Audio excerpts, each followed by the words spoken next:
नमस्कार सभी। कक्षा 7 के सभी विद्यार्थियों का मेरे चैनल में हार्दिक स्वागत है। आज मैं उपस्थित हूँ आपकी हिंदी पाठ्य पुस्तक मंजरी का पाठ 13 और जिसका नाम है जिसके हम मामा हैं। प्रस्तुत पाठ हिंदी साहित्य की लोकप्रिय विधा व्यंग के अंतर्गत दिया गया है। इसमें आज के राजनीतिज्ञों पर सटीक व्यंग किया गया है। ये कथानक है छोटा सा। आइए पहले इसका कथानक देखते हैं। एक सज्जन वाराणसी पहुँचे। स्टेशन पर उतरते ही एक लड़का दौड़ता हुआ आया। मामा जी, मामा जी। लड़के ने लपक कर चरण छुए। वे पहचाने नहीं। बोले, तुम कौन हो? मैं मुन्ना। आप पहचाने नहीं मुझे? मुन्ना। वे सोचने लगे। हाँ मुन्ना, भूल गए आप मामा जी। खैर कोई बात नहीं, इतने साल भी तो हो गए। तुम यहाँ कैसे? मैं आजकल यहीं हूँ। अच्छा। हाँ मामा जी, अपने भांजे के साथ वाराणसी घूमने लगे। चलो कोई साथ तो मिला। कभी इस मंदिर कभी उस मंदिर, फिर पहुँचे गंगा घाट। सोचा नहा ले। मुन्ना, नहा ले? जरूर नहाइए मामा जी। वाराणसी आए हैं और नहाए नहीं, ये कैसे हो सकता है? मामा जी ने गंगा में डुबकी लगाई। हर हर गंगे। बाहर निकले तो सामान गायब, कपड़े गायब। मामा जी ने गंगा में डुबकी लगाई। हर हर गंगे। बाहर निकले तो सामान गायब, कपड़े गायब, लड़का भी गायब। मुन्ना, ए मुन्ना। मगर मुन्ना वहाँ हो तो मिले। तौलिया लपेट कर खड़े हैं। क्यों भाई साहब, आपने मुन्ना को देखा है? कौन मुन्ना? वही जिसके हम मामा हैं। मैं समझा नहीं। अरे हम जिसके मामा हैं वो मुन्ना। वे तौलिया लपेटे यहाँ से वहाँ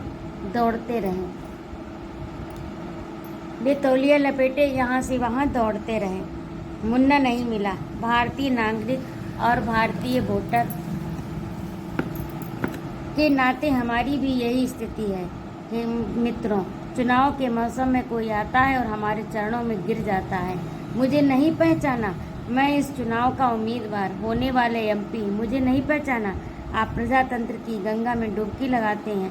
बाहर निकलने पर आप देखते हैं कि वह शख्स जो कल आपके चरण छूता था, आपका वोट लेकर गायब हो गया। वोटों की पूरी पेटी लेकर भाग गया। समस्याओं के घाट पर हम तौलिया लपेटे खड़े हैं। सबसे पूछ रहे हैं, क्यों साहब, वह कहीं आपको नजर आया? अरे वही जिसके हम वोटर हैं, वही जिसके हम मामा हैं। 5 साल इसी तरह तौलिया लपेटे घाट पर खड़े बीत जाते हैं। तो ये था आज का कथानक। छोटा सा कथानक है, लेकिन इसमें बहुत बड़ी बात कही गई है वर्तमान समय में वोटर और भारतीय वोटर और जो प्रतिनिधि होते हैं उनके संदर्भ में। तो अब आइए इसका प्रश्न अभ्यास देखते हैं। प्रश्न अभ्यास में कुछ करने को तो ये तो विद्यार्थियों को स्वयं करना पड़ता है, इसे आप स्वयं करिए। अब अगला है आपका पाठ से। तो पाठ से में देखिए इसका पाठ 13 जिनके हम मामा हैं। तो ये तो आपका पहले सारांश है। पाठ में लेखक ने मामा और भांजे के माध्यम से व्यंग्यात्मक शैली में भारतीय नागरिक, भारतीय वोटर एवं चुने गए प्रतिनिधियों की वास्तविकता पर प्रकाश डाला है। इस पाठ में एक सज्जन जो कि गंगा स्नान करने वाराणसी गए, स्टेशन से उतरते ही लड़के ने उनके चरण छुए और कहा, पहचाना नहीं सज्जन? जब तक स्नान करने गंगा तट की ओर गए तब तक वह लड़का था जिसका नाम मुन्ना था, उसका सामान लेकर चला गया। वे तौलिया लपेटे इधर उधर उसे खोज रहे हैं, किंतु वह नहीं मिला। इसमें लेखक कहना चाहता है कि हम सब भारतीय नागरिक, वोटर, जब तक इस प्रजातंत्र की गंगा में डुबकी लगाते हैं तब तक मुन्ना अर्थात चुने गए प्रतिनिधि हमारा सामान रूपी वोट लेकर चला जाता है और हम सभी समस्याओं की तौलिया लपेटे उसे ढूंढते रहते हैं और वह 5 साल बाद तक मिलता नहीं। 5 साल बाद वह फिर चरण छूकर कहता है, मामा जी पहचाना नहीं। तो ये इसका सारांश था। अब है आपका प्रश्न अभ्यास। तो पहला है पाठ से। पहला प्रश्न आपका है, व्यंग में मामा जी और मुन्ना किसके किसके लिए प्रयोग किया गया है? तो व्यंग में मामा जी भारतीय वोटर तथा मुन्ना शब्द चुने गए प्रतिनिधि के लिए किया गया है। भारतीय नागरिक और भारतीय वोटर के नाते हमारी कैसी स्थिति है? भारतीय नागरिक और भारतीय वोटर के नाते हमारी स्थिति उन सज्जन के समान है जो वाराणसी में तौलिया लपेटे इधर उधर घूम रहा है।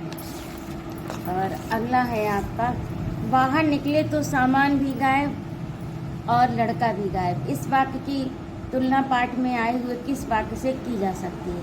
तो पाठ में आया है ये वाक्य, वह शख्स जो कल आपके चरण छूता था आपका वोट लेकर गायब हो गया। प्रश्न नंबर 4 में देखिए, क्यों साहब वह कहीं आपको नजर आया? इस वाक्य से लेखक का क्या आशय है? इस पंक्ति से लेखक का आशय है कि जिन प्रतिनिधियों को हम चुनकर भेजते हैं वे हमारी सुधि नहीं लेते और हम उन्हें ढूंढते रहते हैं। तो ये था आपका प्रश्नोत्तर। अब भाषा की बात में पहला है, नीचे दिए गए वाक्यों के रूप कोष्ठक में दिए गए हैं, निर्देशों के अनुसार बदलिए। अब जैसे ये इसका वाक्य है, मैं आजकल नहीं हूँ, यही हूँ, तो ये सकारात्मक वाक्य है, उसको बदलना किस में है? नकारात्मक में। तो इसका होगा मैं आजकल यहाँ नहीं हूँ, तो इस प्रकार से ये नकारात्मक हो जाएगा। अगला आपका है, बे तौलिया लपेटे यहाँ से वहाँ दौड़ते रहे।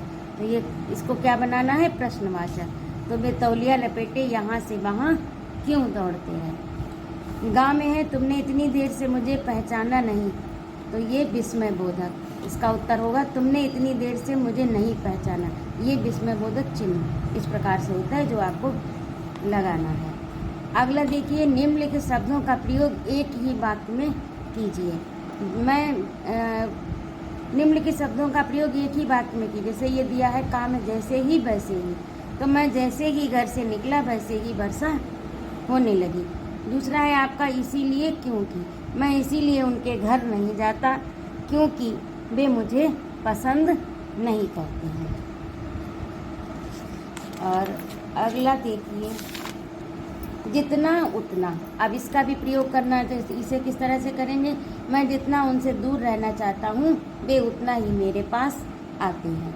और तीसरा है, सहायक क्रिया मुख्य क्रिया की काल संबंधी सहायता करती है।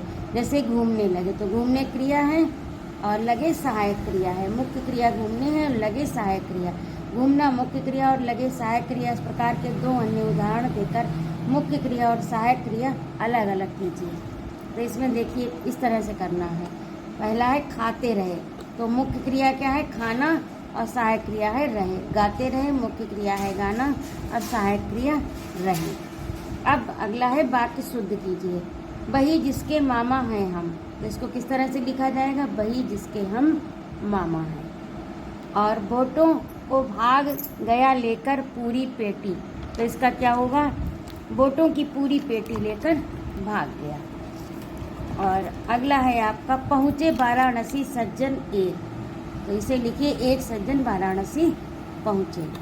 और माधव विद्यालय गया से घर, तो माधव घर से विद्यालय गया। शैली है गाना गा रही गा, तो शैली गाना गा रही है। इस तरह से ये आपके वाक्य शुद्ध हो गए। अगला है, परलोक शब्द में पर तथा बदकिस्मत में शब्द बद उपसर्ग जुड़ा है। नीचे दिए गए शब्दों में से उपसर्ग और शब्द अलग अलग लिखिए। तो देखिए इसे मैंने इस तरह से लिखा है, इन्हें आप नोट करिए। पहला है गैर हाजिर, तो इसमें उपसर्ग गैर है, शब्द इसका हाजिर है।